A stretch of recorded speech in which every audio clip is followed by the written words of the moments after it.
Welcome to this week's episode of What's Up Weekly, where we bring you the latest news in 10 minutes or less. I'm Brittany Bradley. And I'm Margo Andrews. Each week we're here to keep you up to date and let you know what's happening on campus and around the world. So let's get started.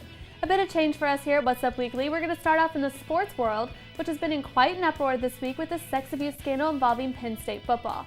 Former Penn State assistant football coach Jerry Sandusky has been indicted on charges of sexually abusing 8 boys over 15 years, with speculation there may be even more people involved who have not yet come forward. Sandusky was arrested this past Saturday for 40 criminal counts of child sex abuse. A press conference with head coach Joe Paterno was scheduled for Tuesday morning, but reports say the university forced him to cancel it an hour before it was scheduled to start. Paterno is being criticized for failing to involve the police when he learned of an assault involving a young boy in 2002. He is said to have helped Sandusky cover up raping children.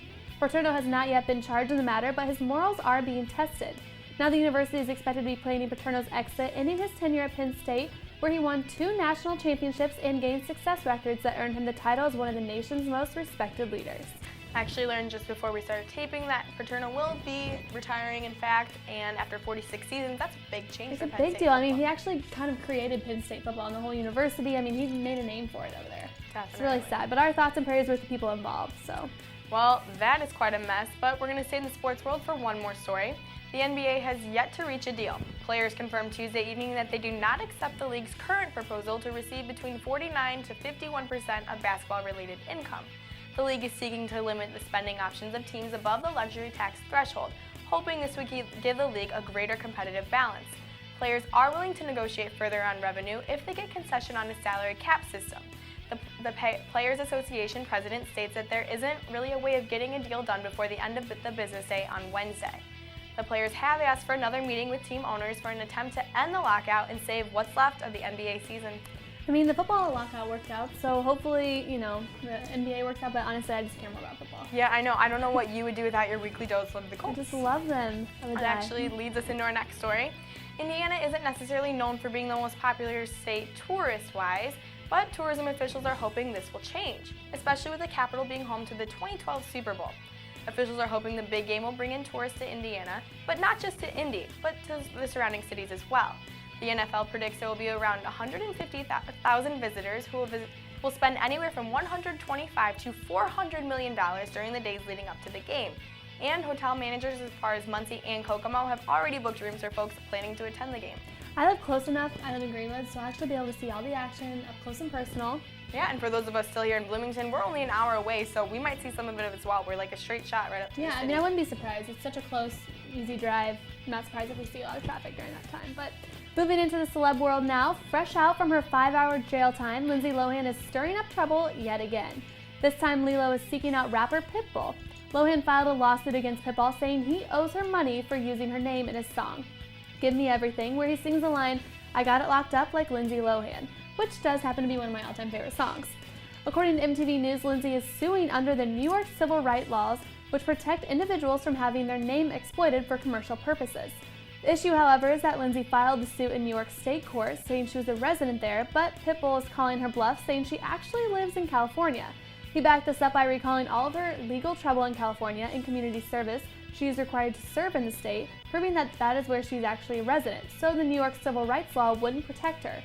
I don't know who's right or wrong in this situation, but I definitely think Lindsay is making it obvious that she will do just about anything to scrounge up some extra change. Yeah, it kind of reminds me of the E-Trade baby, that milkaholic Lindsay scandal where she tried to sue them. I mean, it had nothing to do with her. She's willing to do anything for money because obviously work isn't really working out for her right now. Not her thing, so she's desperate. But keeping up with the celeb track, Bieber fever has been taken to a whole new level. With all the news surrounding JV and his baby mama drama, it's no surprise that believers are on edge.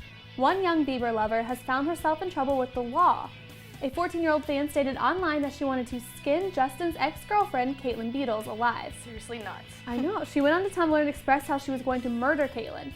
She explained how Caitlin wouldn't know what was coming until she woke up on the other side of her bed with a knife. I'm not sure how a 14-year-old girl has so much hate at such a young age, but I know those Bieber fans take their admiration seriously.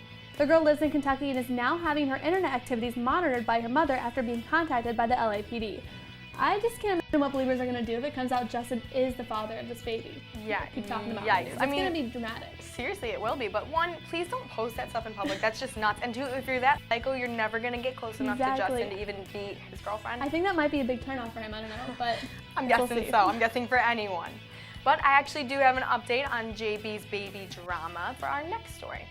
I don't think of Justin Bieber as much of a heartthrob. You know, I think of him more as like a little brother. I really do enjoy his music though. But the fact that he's in the news for allegations of fathering a child just blows my mind.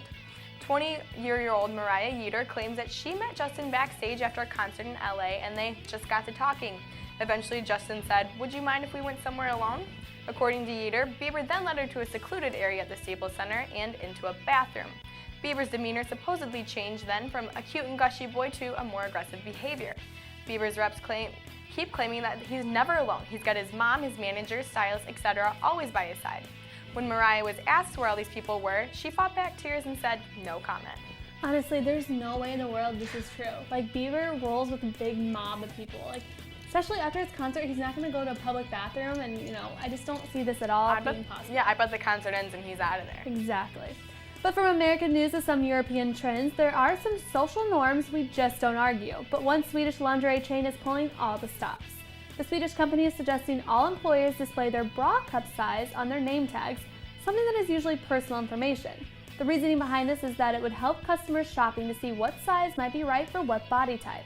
Critics are arguing this is offensive to women, but the CEO of the store commented that the employers were the ones who came up with the idea. However, one worker told Telegraph magazine that dirty old men come to the shop to look at employees' cup sizes. Despite the awkwardness, the CEO said that wearing the tags was completely voluntary. You want to know something else that goes against social norms? What? I'm worried. How about having a handful of kids, you know, like more than 10, and definitely more than 19? Wait, what? This is getting gross. Yeah, just wait.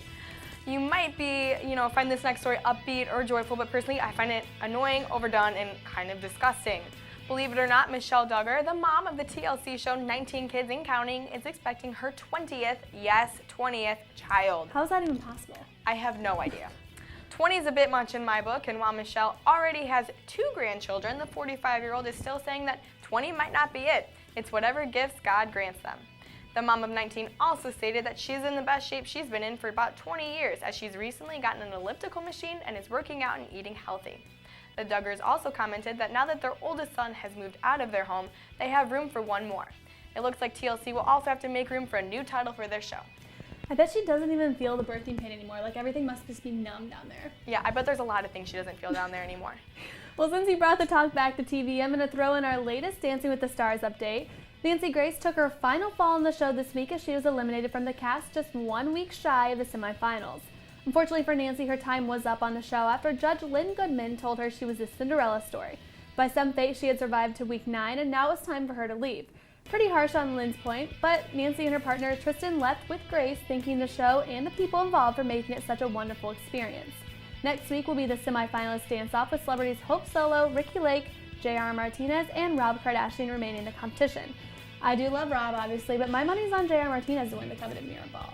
Yeah, we were just talking off set about how if Rob has such a large fan base because of his sisters, why is he always in the bottom 2? I don't know. I mean, this week he did have one of the lower scores, and some people say it's actually not. The bottom 2 is actually the 2 lowest. So I don't know if that's true or not. Just for hype. Yeah, I don't know if that's true. I guess, we'll find out if he gets eliminated eventually, but pretty interesting. They're making it definitely a good season. Well, our last story of this week. Some say Mark Zuckerberg is proof that you don't need a college degree to be successful in life. However, you do need a lot of brain power. If that name sounds familiar, it's because he's the founder of something you probably use in your everyday life, Facebook. I still don't have one, just letting you know. You're going strong. It's been about 2 months, yeah. The 27-year-old Harvard dropout made his first official visit back to campus after leaving for California years ago.